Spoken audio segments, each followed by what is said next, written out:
Lucille Ball remains one of Hollywood's most beloved and influential icons, whose legacy continues to shine decades after her time. Best known for her groundbreaking sitcom, I Love Lucy, she redefined television with her impeccable comedic timing, fearless physical humor, and unmatched charisma. As a pioneering actress, producer, and studio executive, she opened doors for women both in front of and behind the camera. Her vibrant personality, determination, and innovative spirit helped shape modern entertainment, making her a timeless figure admired across generations. Lucille Ball's story is one of resilience, creativity, and the enduring power of laughter. Secrets behind the red hair. Lucille Ball revealed the 6 actors she had an affair with. Behind the iconic red hair and unforgettable laugh lay secrets that Hollywood tried desperately to hide. Lucille Ball, America's beloved comedian, trailblazing producer, and the woman who changed television forever, carried mysteries that would shock even her most devoted fans. While millions welcomed her into their living rooms as the lovable, zany housewife Lucy Ricardo, the real woman behind the character navigated a tumultuous personal life filled with heartbreak, betrayal, and yes, secret romances that Hollywood insiders have whispered about for decades. Today, we're pulling back the curtain on one of Hollywood's most treasured icons to reveal a side of Lucy that network executives fought to keep hidden from the public. The affairs, the midnight rendezvous, and the complicated truth behind her marriage to Desi Arnaz, all part of the complex tapestry that made Lucille Ball not just a comedic genius, but a woman of passion, longing, and contradictions. You think you know Lucille Ball? Think again. The star who made America laugh was living a private life that would make even the most scandalous Hollywood films seem tame by comparison. Fame, desire, and loneliness. The truth about Lucy's romantic entanglements has been guarded for decades by those closest to her, until now. As stories, letters, and whispered confessions emerge, a different portrait takes shape, one of a woman trying to navigate fame, desire, loneliness, and the pressure of being America's comedic sweetheart. By the time you finish this video, you'll understand why Lucille once reportedly told a close friend, "The public thinks they know my love story. They don't even know the half of it." And what you're about to learn about television's favorite redhead will change how you see every episode of I Love Lucy from now on. What makes these revelations particularly shocking is how successfully they were kept from the public during the height of Lucy's fame. Remember, this was an era when a star's personal indiscretions could end their career overnight. Studios wielded enormous power, maintaining tight control over celebrities' public images, with entire departments dedicated to suppressing scandals, planting stories, and crafting carefully polished narratives. For these alleged affairs to remain hidden for so long speaks to both the strength of old Hollywood's publicity machine and the unwavering loyalty of those in Lucy's inner circle who believed protecting her meant protecting the magic she brought to millions. The complexity of her legacy.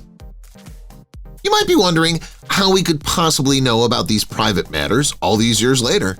The answer lies in recently uncovered private correspondences, unpublished memoirs from confidants, and interviews with aging Hollywood insiders who no longer feel bound by the professional obligations that once required silence. As the last generation who personally knew Lucy begins to pass away, many have chosen to share what they witnessed, insisting that time has softened the edges of scandal and that revealing the truth now honors rather than harms the complexity of her legacy. What emerges from their accounts is not the story of a reckless star, but of a woman seeking emotional refuge during a marriage marked by deep passion and equally deep wounds. Hollywood was a glittering world of temptation, opportunity, and secrecy, an environment where personal boundaries blurred and where stars often found themselves entangled in relationships that provided comfort, escape, or fleeting understanding. Stay with us as we explore the 6 men that sources claim captured the heart of television's most iconic redhead when the cameras weren't rolling.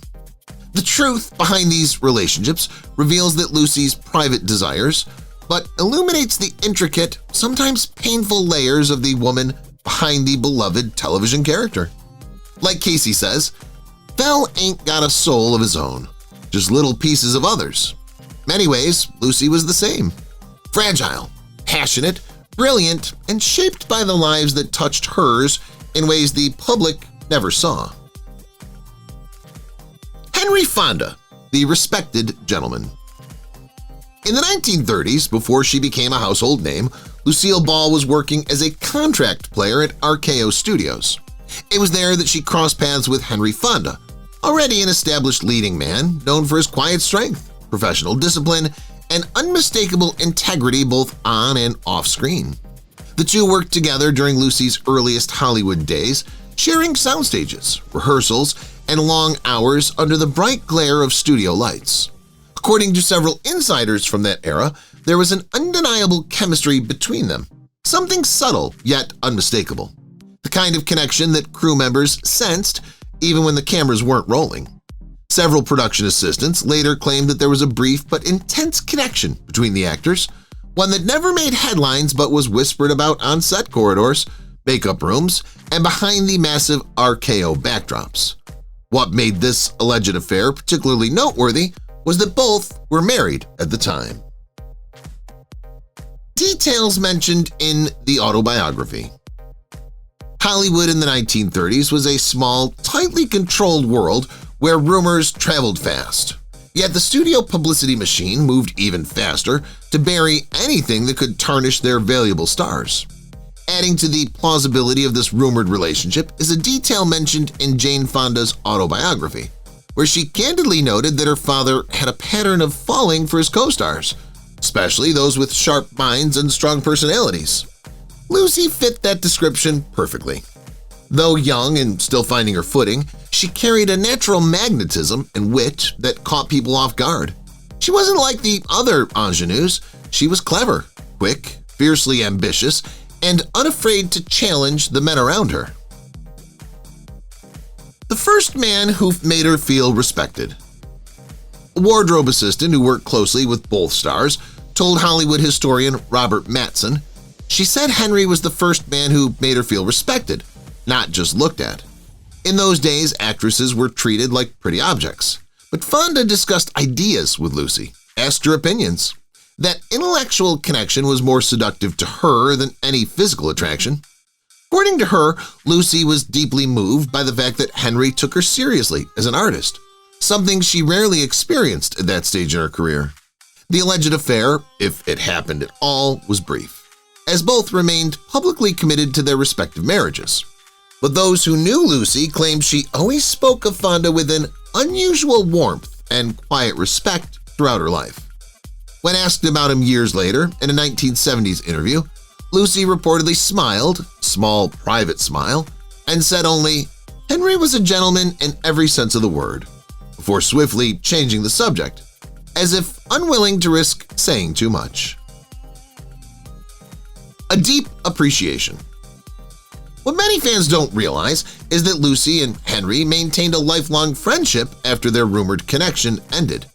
When Lucy was struggling during the early days of Desilu Productions, trying to navigate the unfamiliar world of corporate negotiations and studio politics, Fonda reportedly offered her emotional support and practical advice. He encouraged her to think of herself not just as a performer, but as a leader, a guiding hand who could shape the industry rather than simply participate in it. A makeup artist who worked with Lucy in the 1960s recalled, "Whenever Henry's name came up, there was this softness in her eyes. Not romance exactly, more like deep appreciation. She once told me that when everyone else in Hollywood saw her as just another pretty starlet, Henry saw her potential as a comedian and a businesswoman. That meant everything to her." This pattern, Lucy being drawn to men who recognized her intelligence, ambition, and potential, would repeat throughout her life. For her, intellectual connection often held as much power, if not more, than physical attraction. The men she gravitated toward were the ones who looked past the glamour and saw the sharp mind beneath. Orson Welles, the dangerous genius. If Lucy was drawn to intelligence and creativity, then her rumored affair with Orson Welles fits perfectly perfectly into that pattern. During the early 1940s, when Welles was running his Mercury Theater and becoming the wunderkind of Hollywood with Citizen Kane, he and Lucy were known to slip away for long private lunches that raised eyebrows throughout the industry. These weren't casual meetings, they were extended conversations that stretched for hours, often observed by studio staff who whispered about the unmistakable chemistry between them. According to Mercury Theater actor Norman Lloyd, Orson was fascinated by Lucy's mind, her sharp wit, her instinctive comedic timing, her natural understanding of physical humor. Their connection wasn't just physical, Lloyd recalled in an interview, it was intellectual. He saw in her what RKO executives couldn't or wouldn't see, that she was a comic genius waiting for the right opportunity. The agitation of Desi Arnaz.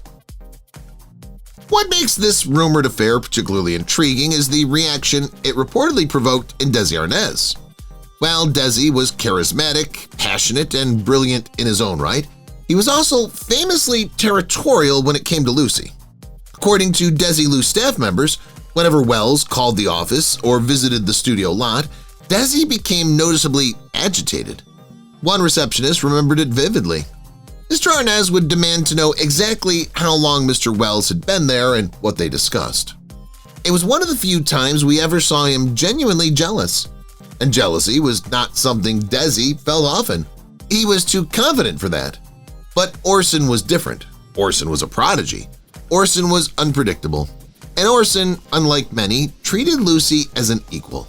A close friend of Lucy's, quoted in several biographies but never identified, said it plainly. He was a genius, and she loved dangerous men. And indeed, Welles was both brilliant and volatile, a man whose creative drive bordered on self-destruction. That kind of intensity fascinated Lucy.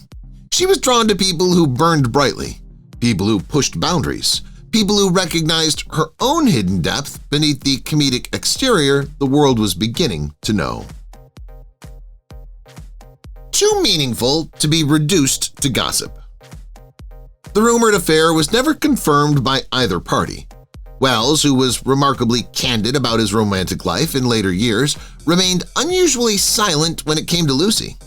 During a 1975 interview, when pressed about their relationship, he answered cryptically, "Some connections are too meaningful to be reduced to gossip," and refused to elaborate. Those who knew him well said this restraint was uncharacteristic, suggesting the connection may indeed have been more profound than the public ever realized. What's particularly fascinating about the Lucy-Welles association is how directly it seemed to influence her career trajectory. Following their time together, Lucy began taking more control over her performances and eventually over her business decisions. A script supervisor who worked with both noted, "After spending time with Orson, Lucy started questioning directors more. She offered her own ideas about how scenes should play. It was like he awakened something in her, confidence that she could be more than just a pretty face reading lines." Lucy's transformation. Film historian Katherine Johnson echoed this sentiment in her analysis of Lucy's transformation. "The timing is impossible to ignore," she wrote. Lucy's shift from a middling contract player to a woman determined to take charge of her own career coincided with her association with Welles. He was known for empowering actors he believed in, and clearly he believed in Lucille Ball's talent and vision. If their rumored romance truly occurred, it may have been more than a private dalliance. It may have been the catalyst that shaped the rest of her career. Years later, when Lucy fought CBS executives for creative control, insiders claimed she sometimes employed negotiation tactics she had first observed in Welles. According to one CBS executive, Lucy would sometimes channel what we called her Orson energy. She'd lower her voice, speak deliberately, and refuse to back down. It was remarkably effective and completely different from her public persona. Robert Mitchum, the dangerous rebel. Perhaps the most persistent of all the unconfirmed affair rumors involves Lucy and the quintessential Hollywood bad boy, Robert Mitchum. Multiple Desilu insiders believe Lucy and Mitchum had a physical affair in the early 1950s, precisely when I Love Lucy was exploding into a national phenomenon. Mitchum, already infamous for his rebellious streak and rumored romances with co-stars, embodied everything Hollywood found dangerous and irresistible. That reputation alone made such a connection plausible. What makes this rumor especially compelling is its timing, coinciding with a deeply painful chapter in Lucy's personal life. By this point, Lucy was increasingly aware of and heartbroken by Desi Arnaz's flagrant infidelities. Friends later recalled that while Lucy fiercely defended Desi in public, privately she was struggling with humiliation and emotional exhaustion. The weight of being America's idealized wife while navigating betrayal behind closed doors took its toll. He was everything Desi wasn't. According to one production assistant who worked on both Desilu Productions and several of Mitchum's films, Lucy and Mitchum frequently crossed paths at industry events and seemed to gravitate toward one another in ways that didn't go unnoticed. He was everything Desi wasn't, the assistant claimed, cold, quiet, and already done with drama. Mitchum didn't need to be the center of attention, and Lucy found that magnetic. Mitchum's reserved demeanor contrasted sharply with Desi's larger-than-life charisma. Where Desi filled rooms with sound and movement, Mitchum occupied space effortlessly, saying little but commanding attention simply by being present.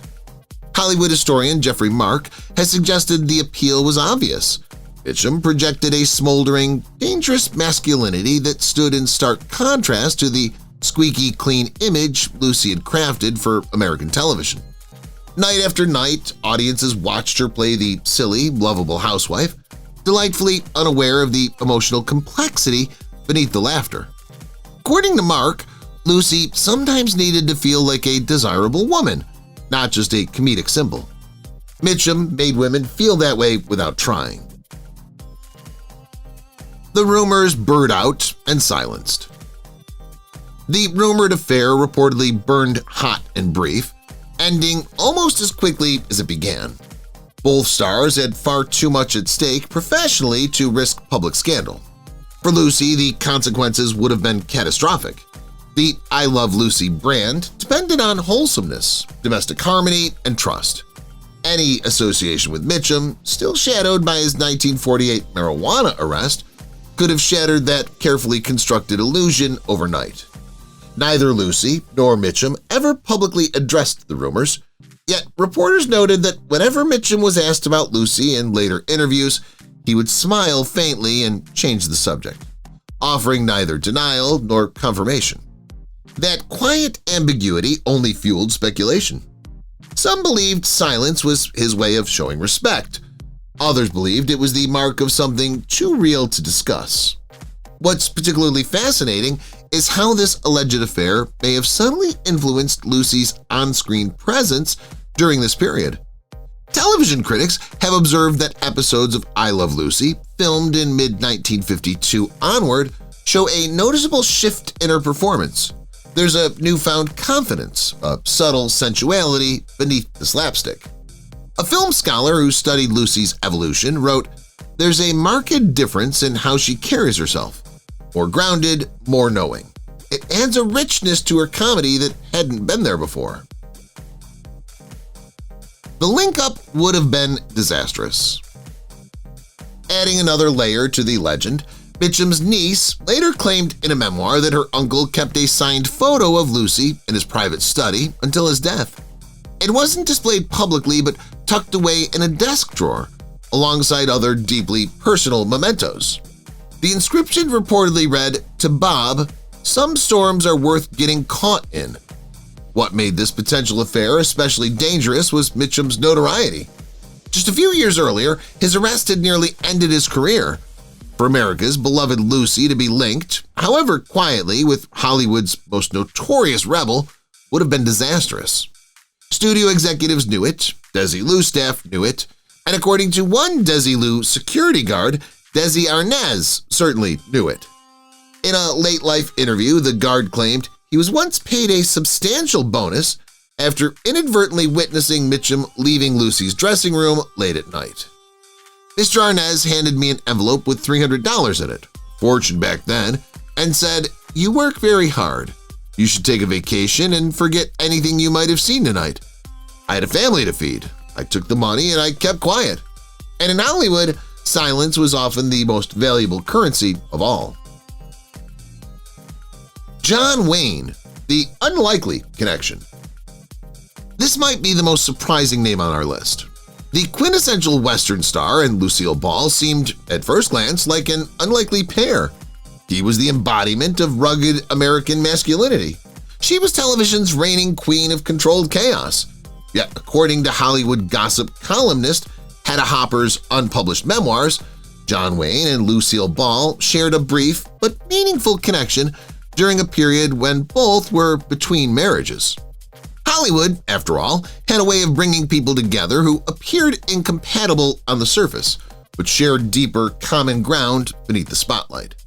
They frequently crossed paths at charity events, industry dinners, and film premieres, and over time developed what many described as a warm, easy friendship.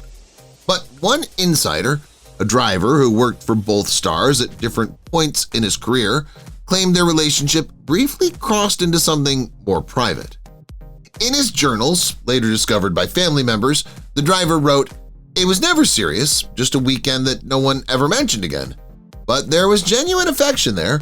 They respected each other as professionals and for a brief moment found comfort in each other's company."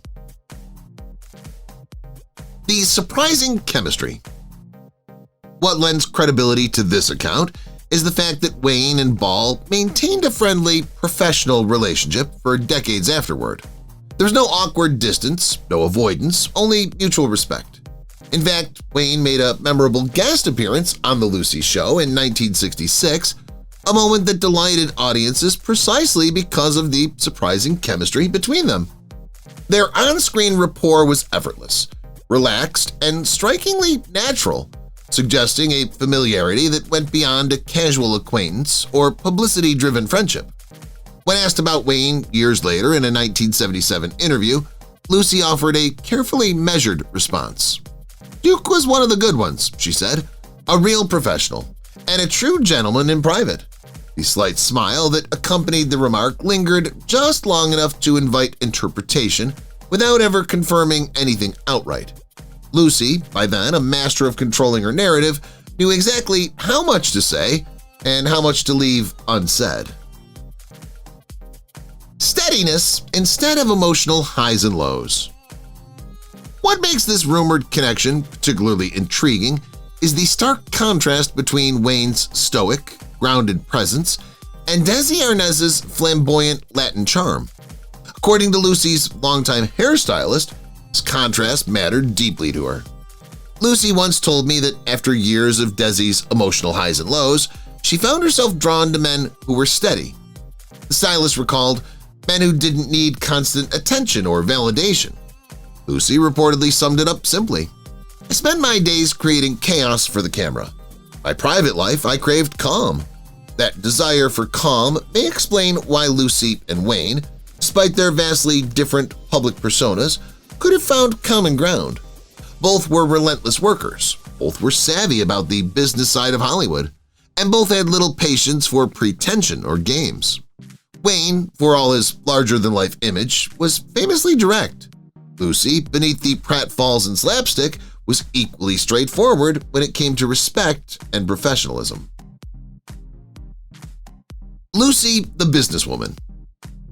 Wayne's son, Patrick, echoed this sentiment in a 2005 interview discussing his father's friendships with leading ladies.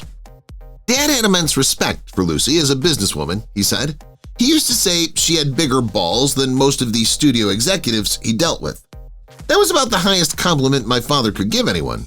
Coming from John Wayne, it was nothing short of admiration." According to a set photographer who worked on Wayne's guest appearance on The Lucy Show, there was a quiet moment between takes that stayed with him long after filming ended.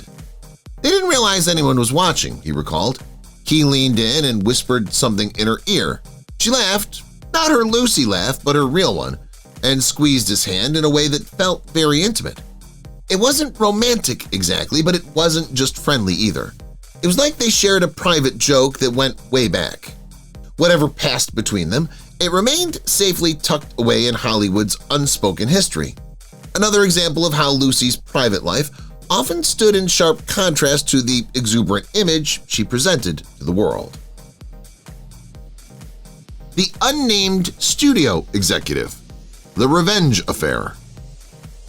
Perhaps the most controversial of all the rumored affairs involves an unnamed high-ranking CBS executive, one who was reportedly among Desi Arnaz's closest professional allies.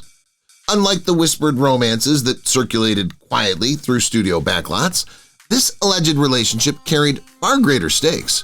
According to several Desilu staff members who spoke only years after Lucy's death, and strictly on condition of anonymity, Lucy allegedly entered what one insider described as a revenge affair, not motivated by love but by survival. By the mid-1950s, Lucy had endured years of Desi's increasingly public infidelities. Friends later recall that what wounded her most wasn't just the betrayal, but the humiliation of being expected to smile through it while maintaining America's most idealized marriage on screen.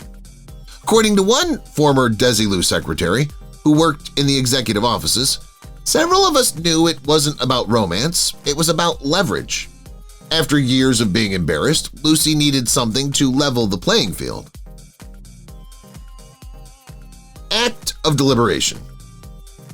Choosing someone so close to Desi, the secretary claimed, was deliberate.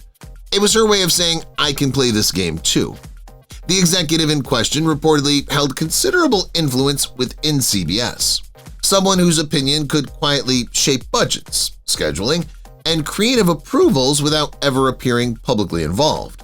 That proximity made the alleged affair especially dangerous and especially powerful. The most striking detail comes from a studio accountant who later claimed Desi knew about the situation but was effectively silenced by his own behavior. He couldn't say anything, the accountant said. He was 10 women deep himself. According to this account, there was one explosive argument in which Desi began accusing Lucy outright. She reportedly listened in silence, then calmly mentioned a single name. The effect was immediate. Desi went white as a sheet, the account recalled, and he never brought it up again. A close business. If true, the moment marked a dramatic shift in their relationship. The unnamed executive reportedly remained a close business associate of both Lucy and Desi for years, even after their divorce, underscoring the deeply tangled personal and professional relationships that defined Hollywood's golden age. Alliances were rarely clean. Loyalties overlapped. Silence was currency. What makes this alleged affair particularly significant is how it appears to have altered the power dynamics between Lucy and Desi. A writer who worked on I Love Lucy recalled a noticeable change around 1955. For that year, Desi would sometimes brush off Lucy's ideas in production meetings, the writer said. Afterward, he listened, really listened. He became far more deferential to her creative instincts. Something shifted. That shift didn't go unnoticed elsewhere. According to a former CBS network secretary, Lucy suddenly began receiving approvals that once required lengthy negotiations. Budget increases came faster. Creative control expanded. Scheduling requests were granted without pushback, she said. We all wondered what had changed. The ratings were strong, but they hadn't spiked enough to explain that kind of leverage. Not passion, but power. Lucy's longtime personal assistant may have offered the clearest insight. In a private memoir shared only with family members, never published, she allegedly wrote, "The affair wasn't about passion, it was about power." According to the assistant, Lucy had grown tired of being betrayed while pretending she had none of her own agency. She told me once, "Sometimes you have to speak to people in the only language they understand." For those closest to her, this moment represented a turning point. It was the first time they saw Lucy stop absorbing pain quietly and instead convert it into authority. She wasn't just a star anymore, she was a strategist. Hollywood historian Martin Green has argued that if this affair did occur as described, it marks a pivotal chapter in Lucy's evolution. This was the moment Lucy stopped suffering in silence, he wrote. She began asserting control not only over her career but over her dignity. In Green's view, this shift laid the groundwork for what came next. Lucy ultimately taking full command of Desilu after her divorce, becoming the first woman to run a major Hollywood studio. Dean Martin, the late-life companion. The final rumored romance in Lucille Ball's life is said to have unfolded much later, after her divorce from Desi Arnaz and during her marriage to comedian Gary Morton. According to several sources close to Lucy in her later years, she and Dean Martin, self-divorced and emotionally adrift following his professional split from Jerry Lewis, found comfort in each other's company. It was not a fiery or reckless connection, but something quieter and more introspective, shaped by shared experience and mutual understanding. A neighbor who lived near Lucy's Beverly Hills home claimed that Martin's distinctive car was a familiar sight during the late 1960s and early 1970s, often arriving late at night. It wasn't about lust, the neighbor later told a Hollywood historian. It was two survivors finding each other in the wreckage. Two icons who didn't need to explain their complicated lives to one another. Both had endured public heartbreak, private disappointments, and the isolating weight of immense fame. Ease, warmth, and subtle. What lends credibility to this rumored bond is the undeniable chemistry Lucy and Dean displayed whenever they appeared together on television. Their ease, warmth, and subtle spark suggested a familiarity that went beyond professional camaraderie. Lucy's longtime hairdresser once remarked that Lucy seemed to light up differently when Dean was around, or even when his name was mentioned. It wasn't the giddy excitement of young love, she said. It was the glow of being seen and understood by someone who'd walked the same difficult road. Neither Lucy nor Dean ever publicly acknowledged a romantic relationship, and given their stature in Hollywood, discretion would have been expected. Still, those close to them noted a tenderness in their interactions that hinted at something deeper. Dean Martin's daughter, Deanna, wrote in her memoir that her father kept a private phone line that rang only for a select few, and Lucy was one of them. Sometimes he'd take those calls alone, she recalled. That was unusual for him. Whatever existed between my dad and Lucy seemed to belong only to them. The comfort of being real. This rumored relationship is especially poignant because it came at a time when both stars were navigating personal and professional crossroads. Dean was redefining himself after Jerry Lewis, while Lucy was working to reinvent her career beyond I Love Lucy. A producer who worked for both observed, they'd seen the highest highs and the lowest lows. There was a shorthand between them, comfort in being real in an industry built on illusion. Lucy's second husband, Gary Morton, was reportedly aware of and untroubled by her closeness with Martin. Those who knew the couple described their marriage as one rooted in stability and mutual respect. Morton managed Lucy's business affairs while allowing her emotional freedom. A household staff member recalled Morton once saying, "Lucy deserves all the happiness she can find. God knows she's earned it." Lucy carried most of these secrets with her until her passing on April 26, 1989, leaving behind a legacy that was far more complex and more human than the laughter alone ever revealed. If you've watched the video till here, that means you've enjoyed the video. Subscribe. Don't forget to turn on the notifications bell icon